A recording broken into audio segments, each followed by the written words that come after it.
I'm Rebecca Jameson, 33 years old, and last spring I sold the company I built from scratch for $15 million. I thought the hardest part was behind me, but I hadn't seen what family could take from you. Not until they handed me a folder over dinner with the title, Family Financial Planning, typed across the top. My mother smiled like it was a recipe she wanted me to try. My sister just watched, waiting for me to agree to fund her future before I go any further. Let me know where you're listening from in the comments and hit that like and subscribe button if you've ever had to choose between keeping your peace and keeping your family. I was born and raised in a quiet suburb outside St. Louis, Missouri.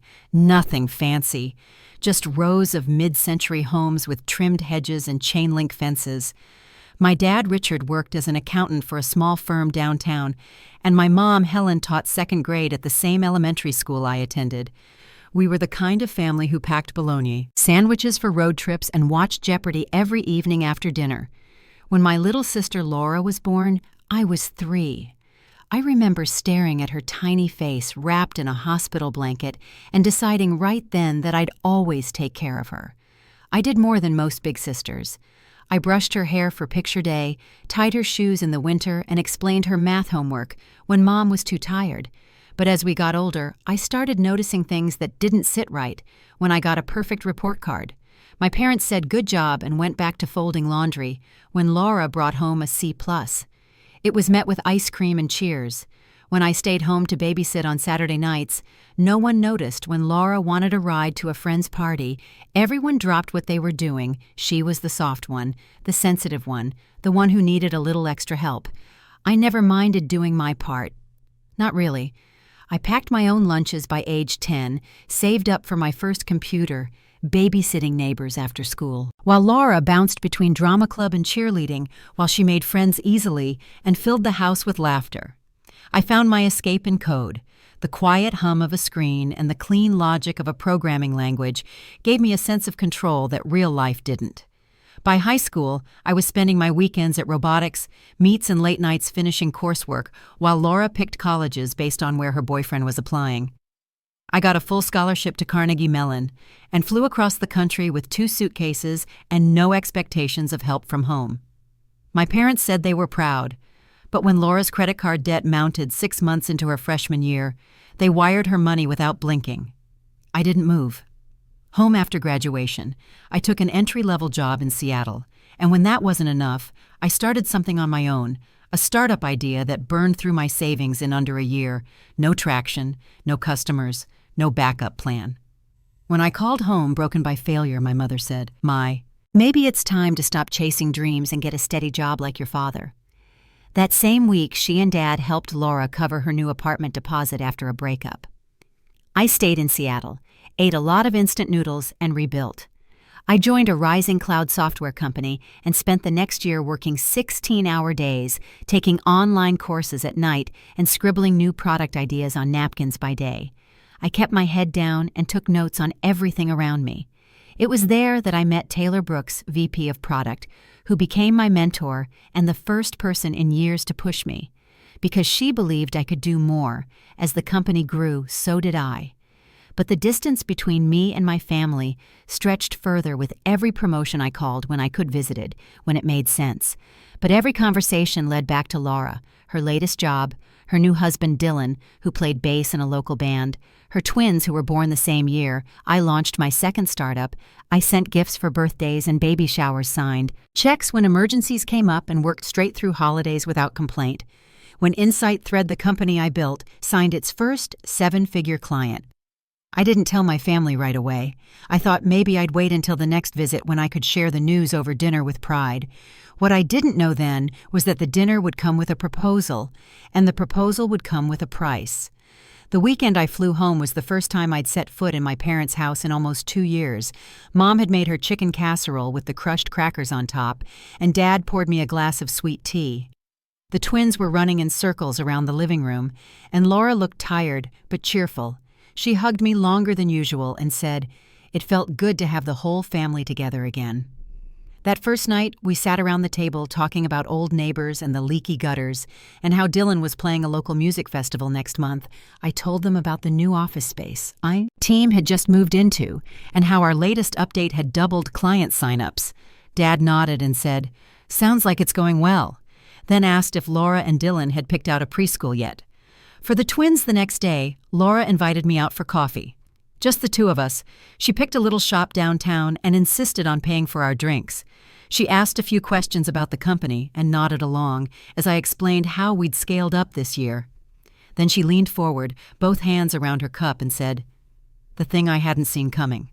We're in a bit of a rough patch," she said. "Dylan's car needs a new transmission, and the insurance didn't cover all the hospital bills from when the twins were born." She looked down at her coffee, then back up at me with watery eyes. "It's embarrassing to ask, but could you maybe loan us $30,000 just until Dylan's record deal comes through?" I didn't answer right away. She kept talking about how they'd fallen behind on the mortgage and how she'd looked into a side business, but the equipment costs were too high. I listened quietly, then told her I'd think about it that night in the guest room. I sat on the edge of the bed, staring at the wallpaper border with little sailboats. My childhood room hadn't changed much over the years, but everything else had, after a long walk. The next morning, I told Laura I'd help on a few conditions. It had to be a formal loan agreement signed by both her and Dylan with a simple payment schedule, and interest low enough to be fair, but clear enough to matter. She hugged me and promised they'd follow through. They made the first payment on time, and the second a few days early, but the third was late and the fourth never came. I followed up gently. Laura replied with a text about a check that hadn't cleared and Dylan's rehearsal schedule. The fifth payment wasn't mentioned at all. Instead, she sent a photo of the twins in Halloween costumes and a message that read, "Hope you're doing okay." I stayed focused on Insight Thread. We'd just landed another big client, and I was preparing for a pitch to potential investors. Every hour counted. My schedule stayed packed, but the silence from Laura and Dylan lingered in the background like an unread message. "You couldn't delete." A few weeks later, Laura called again. This time she wanted $75,000 to start a photography business. She said she had a vision for family portraits and natural light and community outreach. She talked fast about the studio space she'd found and the kind of camera she needed when I asked for a business plan or even a basic budget. She paused, then said, "I'm not really into all that formal stuff. I just know it'll work," I told her gently. I couldn't move forward without something concrete. I offered to help her develop a real plan or connect her with a local resource that supports small businesses. She said, "No, thanks." Her voice was quiet, then clipped. She ended the call. Soon after that was when the messages from Mom started. First, a soft note about how hard it is for your sister to feel unsupported. Then a call with a pause before saying, "Your father and I are just so surprised by how you've changed."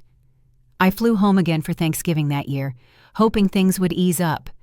But the air was tight from the moment I arrived. Dylan cracked a joke about tech people hoarding wealth, and Mom sighed every time someone mentioned money after dinner. Laura stood to make a toast. She held her glass high and said to those who have more than enough but can't seem to spare a little, "May they someday understand the true meaning of family." I didn't wait for dessert. I left the next morning claiming a work emergency and spent the flight home staring out the window, wondering if any of this would ever feel normal again. A few months later, the email arrived, a clean subject line from tech giant, an offer for $15 million to acquire Insight Thread. I read it 3 times before calling Taylor. Her voice was steady. "You've built something worth real value," she said. "The question is, are you ready to let it go?" I spent a week walking the hills near my apartment, running numbers in my head, wondering what it would mean to sign over the company I'd built from scratch. By Friday, I said yes. My team would be kept, the product would live on, and I'd have enough to start over, or not start at all if I didn't want to. The night the deal closed, I took myself to a steakhouse near the marina. I sat at a table by the window, watching the lights flicker on across the bay. The waiter poured a glass of champagne on the house, and I tried to feel something like joy. But the truth was, I felt hollow. The check had cleared, but something else was missing. My phone rang halfway through the meal. It was Mom. Your father had a little scare, she said. Just some blood pressure spikes. But he's at the hospital overnight for observation. I was on a flight to St. Louis the next morning. I showed up at the hospital with a suitcase and gifts, a sweater for Mom, toys for the twins, and a bottle of the good scotch for Dad. Laura arrived with the kids in tow. The reunion felt warm. My dad looked older but cheerful. Mom hugged me a little tighter than usual that evening. I had dinner catered so she wouldn't have to cook. We sat around the table trading stories about the past year, and it almost felt like before. After dinner, I walked into the kitchen for water and heard voices from the other room. Mom, Dad, Laura, and Dylan were sitting at the table, their coffee cups half full. They were talking about me. 15 million, Mom said. She'll never have to worry again. We're drowning, and she could fix all of it without blinking, Dylan added. She's family. She owes it to you for everything you gave up. I stood in the doorway silent. Their faces changed the second they saw me. No one moved. No one said a word until Mom finally whispered, "We didn't know you were there." I said, I needed some time to think and checked into a hotel that night. But what they didn't know was that I had seen the folder Dad tried to tuck away. It was labeled just like a business file, Family Financial Planning. And inside was a plan for how to divide my money among them. I didn't open it until after midnight, sitting on the bed with the lamp on low. The pages were cleanly typed with itemized figures.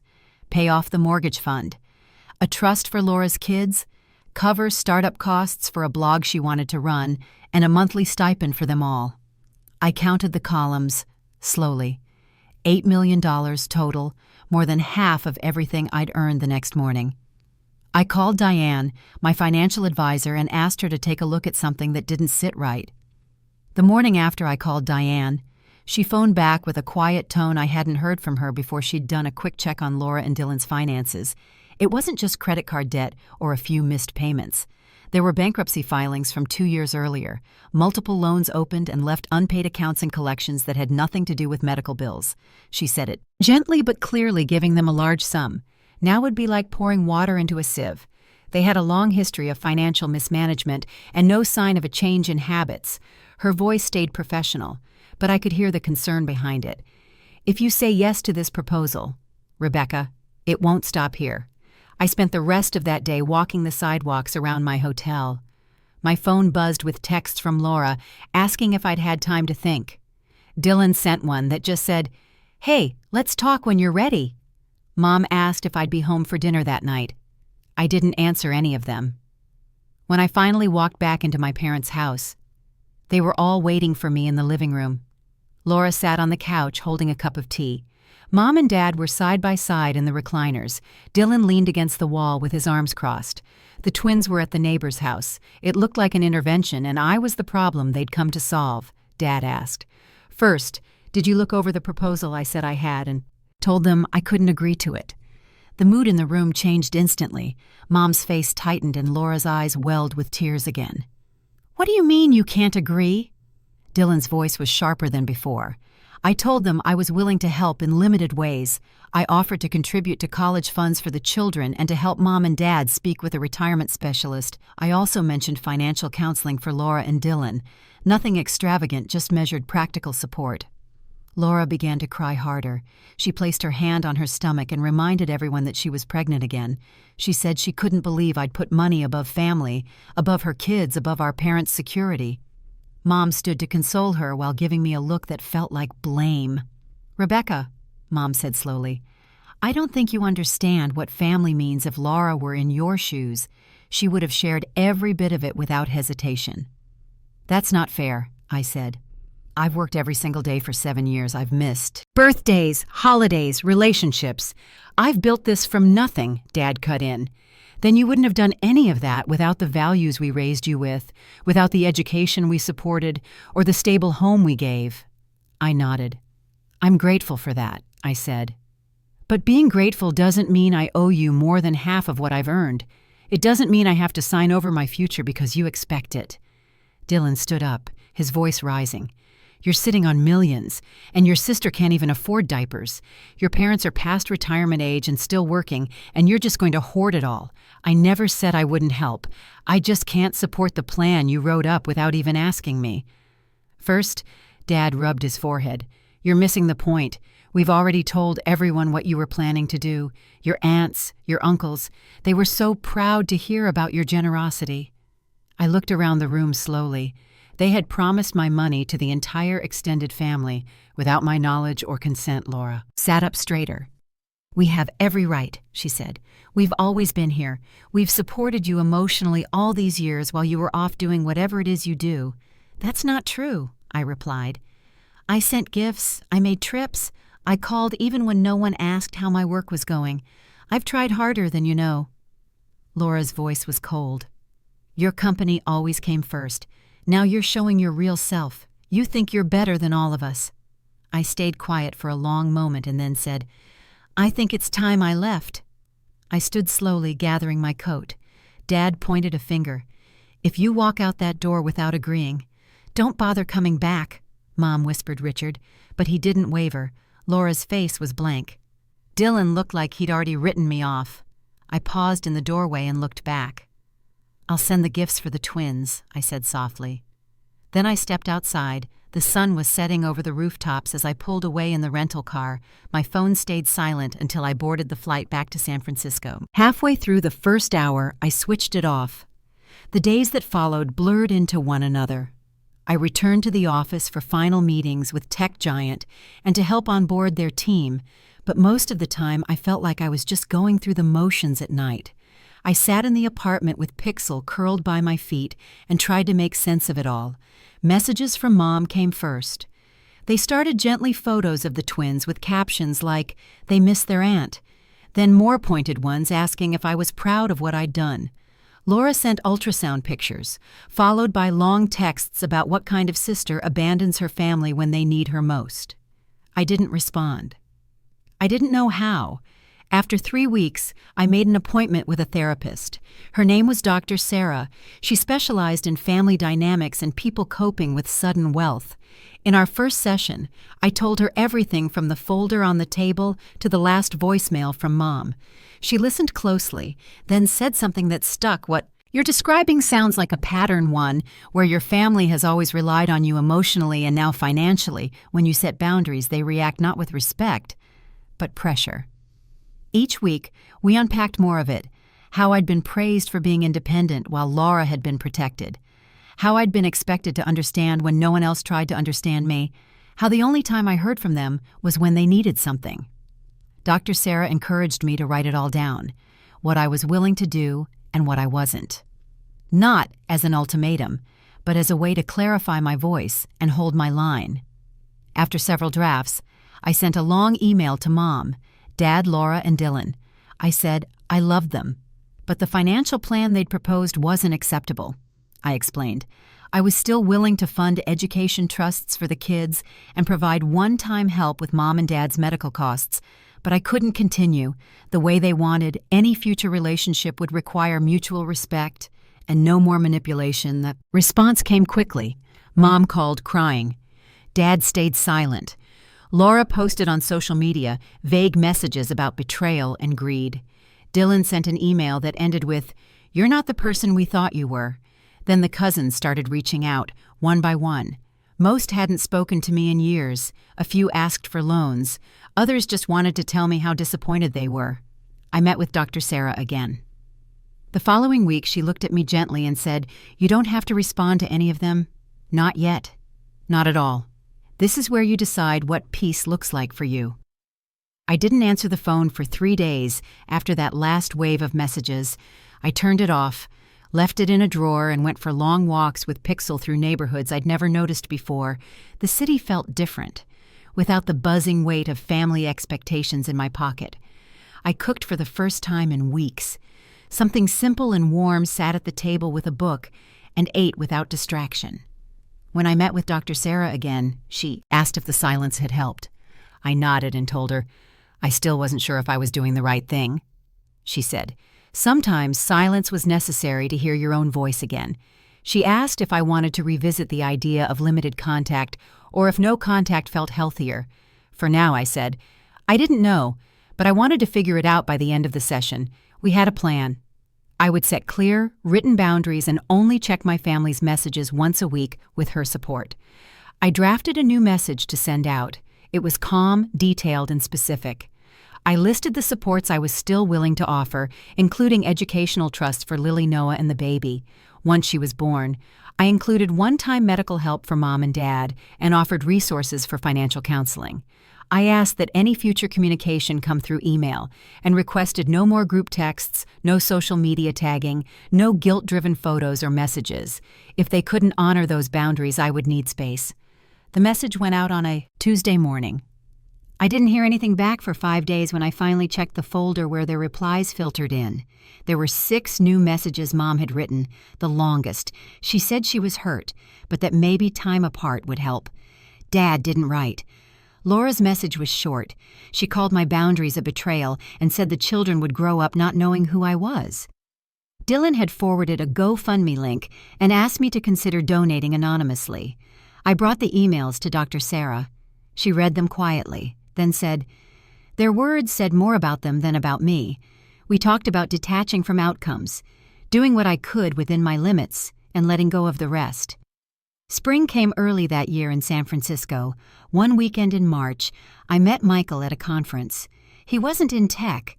He was an environmental engineer who had questions about ethical algorithms and accessibility. We ended up talking for almost an hour over coffee. The following week, we met again, this time just us. He didn't ask, about my bank account or how much the company had sold for.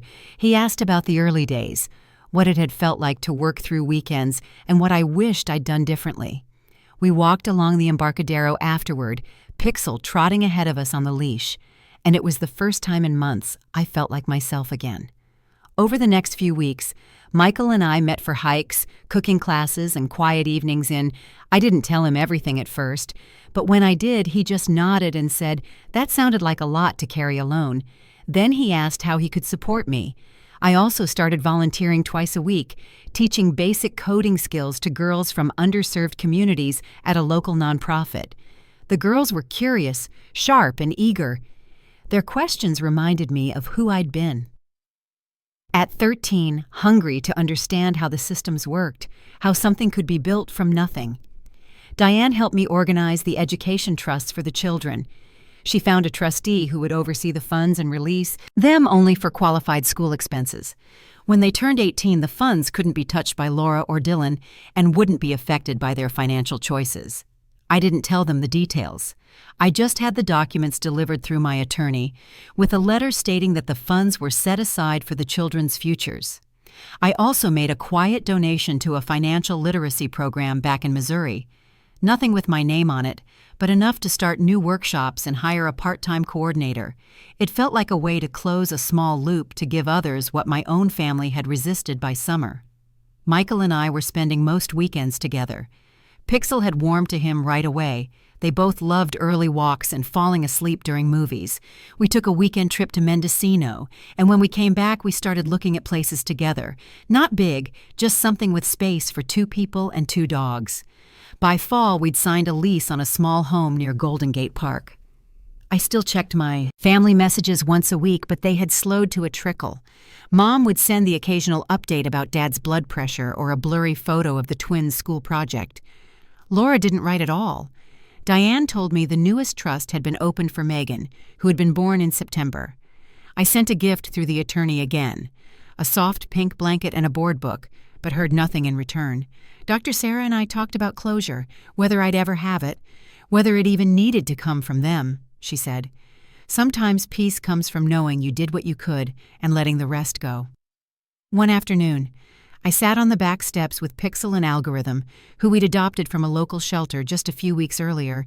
He was old, mostly blind, and moved slow, but he had a gentle snore that filled the house with warmth.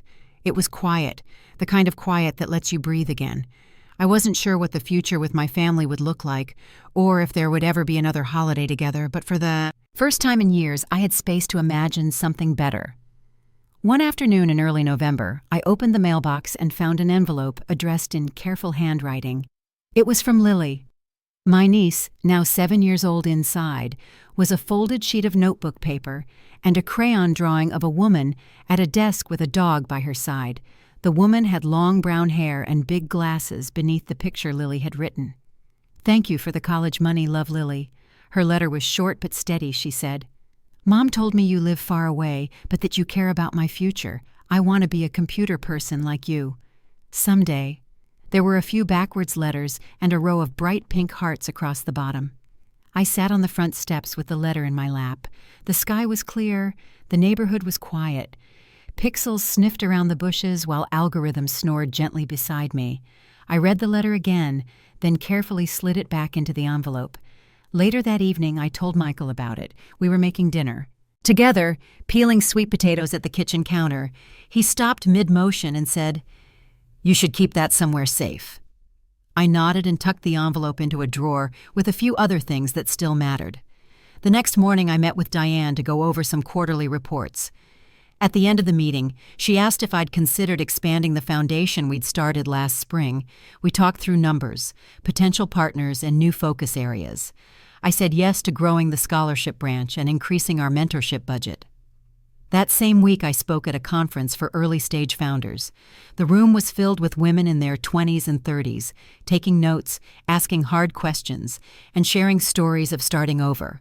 I stayed after my panel for 2 hours, just listening by winter. The nonprofit I'd launched was gaining ground. We called it Fund Her, and it offered microloans and mentorship to women running small businesses in underrepresented communities. We focused on practical tools, early funding, and long-term planning. Nothing flashy, just solid support. Our first round of grants helped launch a bakery in Tulsa, a mobile hair studio in Detroit, and a home cleaning cooperative in Fresno. I visited, each one quietly, met the owners, heard their plans, and shared a few lessons I'd learned along the way back in San Francisco. Michael and I settled into a rhythm, Sunday hikes, dinners with friends, and slow mornings with the dogs. We didn't talk about my family often, but when we did, he always listened without trying to fix it. He understood that some stories don't resolve neatly in therapy. Dr. Sarah and I spoke about the space between healing and closure, how some chapters end without fanfare, just quiet, understanding. We talked about how families can run on unspoken rules and how breaking them often comes at a cost. Then, in early spring, my phone rang. It was my mother. She said hello. In a voice that was calm but unfamiliar, she thanked me for the letter I'd sent months earlier. The one suggesting a session with a family therapist.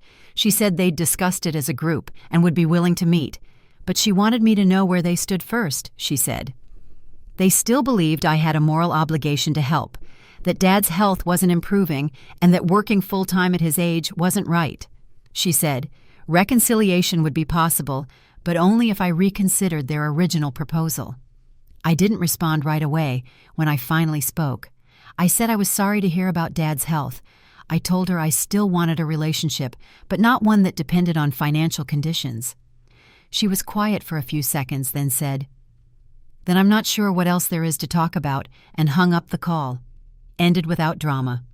Just silence on one end and the hum of the refrigerator on mine. I sat at the kitchen table for a while watching algorithm pace in slow circles before settling under the window. That weekend, I met with Dr. Sarah. We went over the call line by line. She said it sounded like I had offered a door, but they'd only been willing to walk through it on their terms. She said, that wasn't a failure, just a boundary being tested and held. In the weeks that followed, I kept busy with Fund Her and speaking events. I met a woman named Carla who'd opened a textile business in Minneapolis with one of our grants. She invited me to see her space, and we stood in her workshop for an hour talking about fabric sourcing and customer loyalty. She said, someone believing in her early had made all the difference. Back home, Michael was preparing for a work trip, and the dogs were adjusting to the new couch we'd finally agreed on. We spent quiet evenings planning a camping trip for the summer, something simple near the redwoods, maybe with a few friends and no cell service. The distance from my family stayed steady. No new messages, no new demands, just stillness. Diane kept me updated on the trusts they were secure and growing, just as we'd designed. I didn't know if Laura or Dylan ever mentioned them to the kids, but Lily's letter told me enough. The letter sat in the drawer beside a folded photo from my college graduation and a page torn from an old notebook where I'd once sketched out my first business idea. It was a small drawer, but it held the pieces that reminded me where I'd come from and how far I'd chosen to go. A month after that final phone call with Mom, I found myself rereading Lily's letter one morning while the kettle boiled. The crayon lines were soft now from being handled too many times. The drawing of me at a desk pixel curled under the table still made me pause every time Michael walked into the kitchen holding his phone. We'd gotten word that one of his cousins was getting married and he'd been asked to officiate. He glanced at the envelope in my hand and asked if I was thinking about writing back. I said, "Not yet. Maybe." Soon that afternoon, I walked to the post office with a thick manila envelope addressed to a woman named Jillian Roberts. She was one of our newer grant recipients at Fund Her. She ran a mobile sewing school that taught teen girls how to make their own clothing. Her proposal had been smart and specific, and her updates were always handwritten. I tucked in a thank you card and a small donation from my personal funds, not from the organization. Just me. There were days when giving quietly helped me stay connected to something more lasting than headlines or praise. At the end of that week, I met with Diane to finalize paperwork on a larger donation to the financial literacy nonprofit we'd supported. Before this time, we were expanding the reach into school programs back in Missouri. She asked if I wanted it to be public or anonymous again. I said, "Anonymous," and she smiled, without asking why Pixel had her annual vet checkup that Saturday. And while we waited in the exam room, I checked my email. There was a message from Carla, the textile business owner in Minneapolis. She'd landed a contract with a regional retailer and wanted to thank us for helping her get started. She'd attached a photo of her studio filled with bolts of fabric and sunlight. I showed it to Michael later over dinner, and we both sat quietly for a moment, just looking at it. The season shifted faster than I expected. By early summer, our little backyard was full of potted herbs and 2 folding chairs. We took our morning coffee outside. Most days Michael with his notes for a water reclamation project, me with a stack of grant proposals.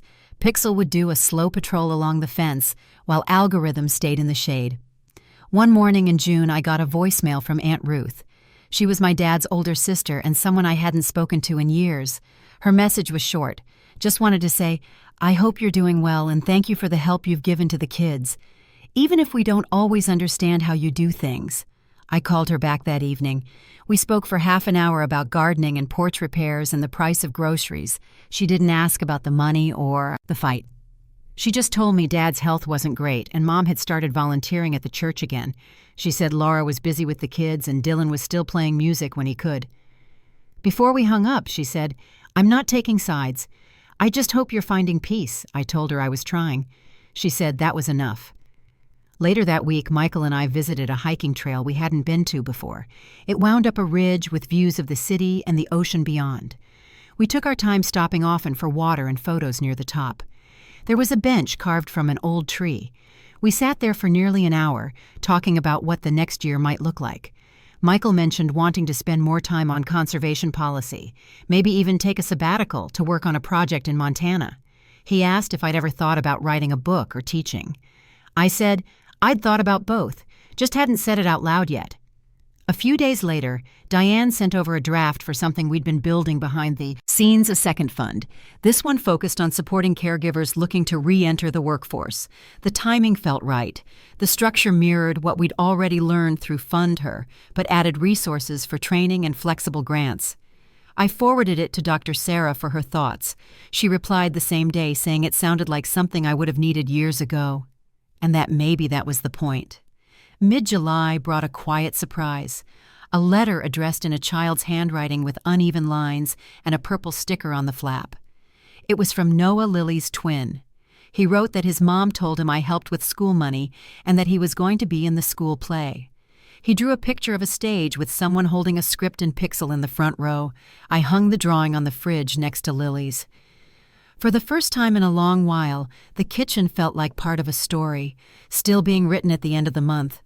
Michael surprised me with a weekend trip, just a short drive north, a rental cabin. Near a lake, we spent 2 days without internet, just reading, walking, and cooking simple meals. He brought up the idea of getting engaged, not as a question, but as something to think about when we were ready. I didn't answer right away. I just took his hand and held it as we watched the sun go down over the water.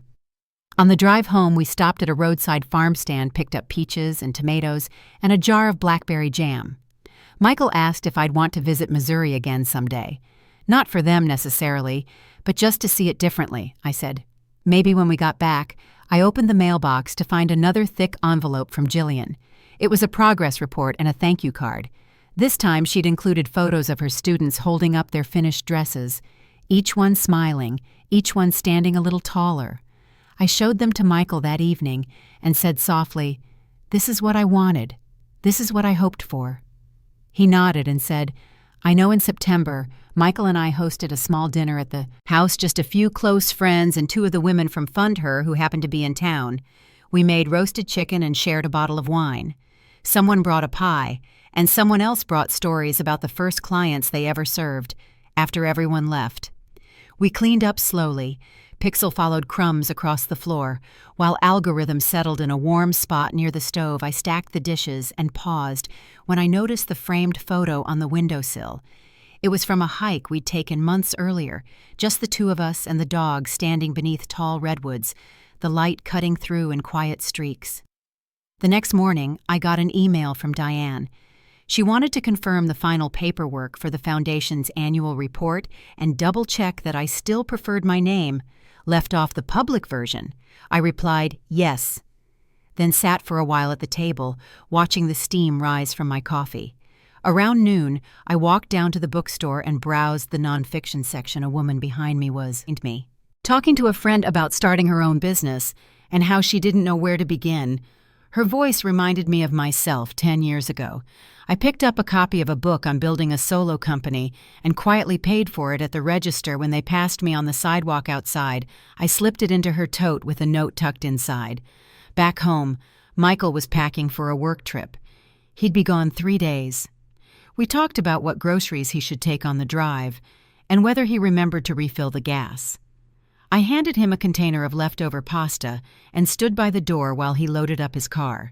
Before he left, he said, "You know, this is the first place that's ever felt like coming home." Later that afternoon, I walked past the mail slot and saw something unusual. A letter in a long envelope with my full name handwritten neatly on the front. It was from my father. The handwriting hadn't changed. It was still careful, deliberate, each line evenly spaced across the page. He wrote that he'd been thinking about things more than he cared to admit, that aging hadn't softened his pride, but it had clarified what mattered. He said, he still didn't agree with all my choices, but that didn't mean he didn't want to know me. He wrote that Mom missed me in ways she wouldn't say out loud, that Laura still carried anger and likely always would, but that Lily and Noah asked about me often. He ended by saying he wouldn't ask for anything, not money, not forgiveness, just time if I was willing to give it.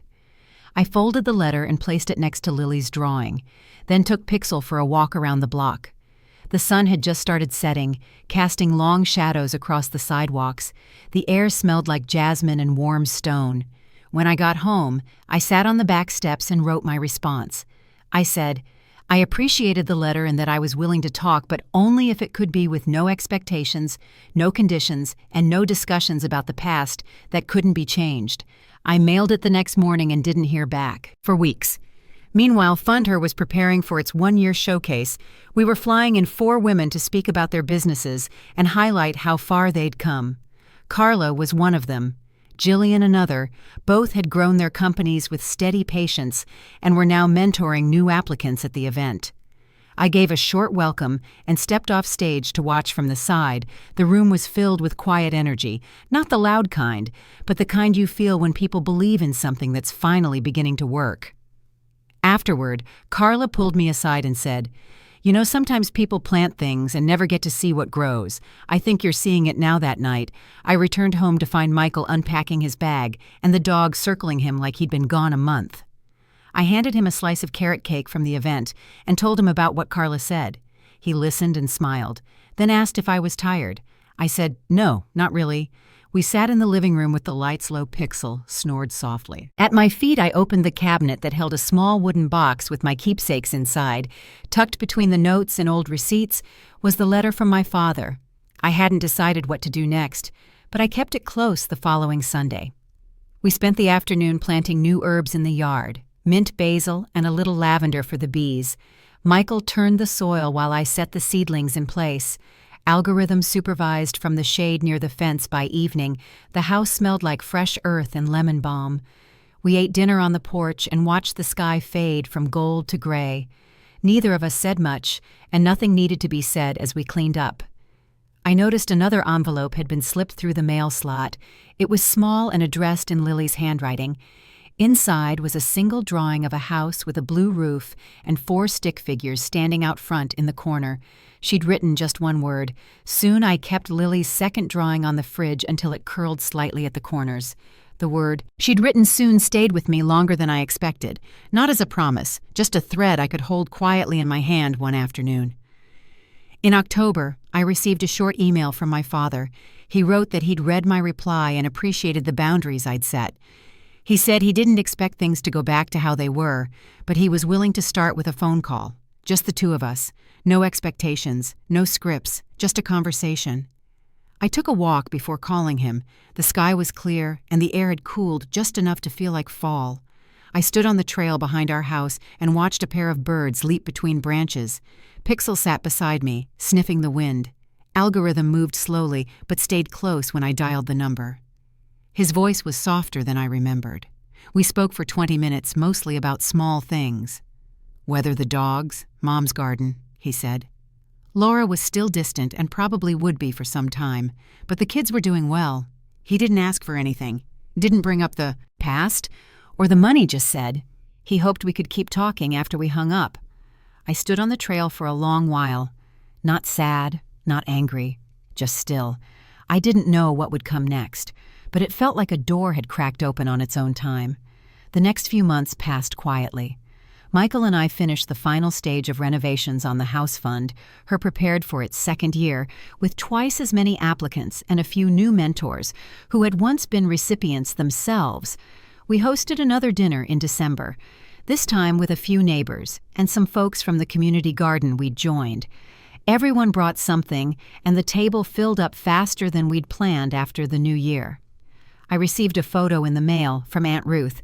It was of Lily and Noah holding up handmade thank you cards. They were standing in front of their school, smiling. One card read, "College, here I come." The other had a simple heart with the word grateful. I placed the photo on my desk next to the framed print from the first product launch of Insight Thread 1 was personal, one professional, but both reminded me of what could grow when something was built with care. Dr. Sarah and I continued to meet every other month just to check in. She said, healing wasn't always loud. Sometimes it looked like stillness, like choosing when to answer a phone call or when to sit with your own silence. Michael and I hiked often that spring and planted herbs again in the backyard. The lavender came back fuller than before. Bees drifted lazily between blossoms, while Algorithm dozed in the sun, and Pixel chased nothing in particular across the grass. I didn't expect my family to change, not completely, but I'd changed, and that mattered. I had a life now that wasn't built around proving myself or fixing what others broke. I had chosen something quieter, something stronger, and somehow through all of it, the love I'd hoped for hadn't vanished. It had simply taken a different shape, not in grand reunions or picture-perfect holidays, but in letters, drawings, phone calls that ended on kind notes and students learning to build what they'd never thought they could, in a partner who saw me without needing me to explain. That was enough. Thank you for listening to my story. If any part of it reminded you of your own path, I hope you know you're not alone, and that peace, real peace, begins where you choose to protect your own worth. If you'd like to hear more stories like this, feel free to share or subscribe and take gentle care of yourself. Until next time.